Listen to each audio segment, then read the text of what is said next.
Well, about 12 fire crews were called to the scene here at Q1 in Surfers Paradise at around 7 o'clock this morning. Right now the scene is dulled down quite a bit.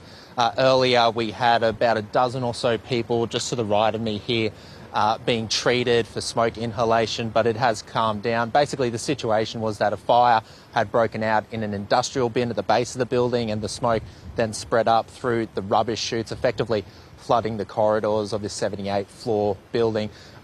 Hundreds of residents and people inside the building evacuated it, and police have closed off the streets. There's still, as you can see, ambulances and police and fire crews at the scene.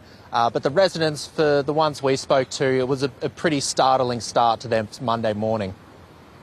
Of course, we went and opened the front door and the whole place was full of smoke, so we shut that again and put towels under there and tried to keep it out. But very quickly the whole unit filled up. And as I went out into our lounge room, there was just smoke. And then it wasn't until I opened up the door that there was smoke all the way throughout the hallways, and I knew that something was up. Yeah, and there was just a lot of smoke, like in the foyer area of the apartment we're in. There's just heaps of smoke everywhere. And I wasn't really scared until we opened the fire escape, and there was just smoke everywhere, like all through the top floors. And that's when we sort of started packing stuff and going down.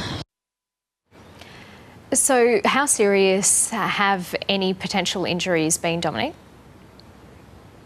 Well, thankfully no major injuries to report. 17 people were assessed on the scene, 10 of those taken to hospital with smoke inhalation being the major concern, and we did have a little 5-year-old boy who was treated after he fell over while evacuating the building and injured his arm.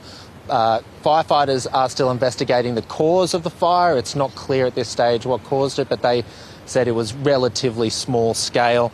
But as I mentioned before, the fire has been well and truly extinguished, the smoke has dissipated, and residents have returned to the building.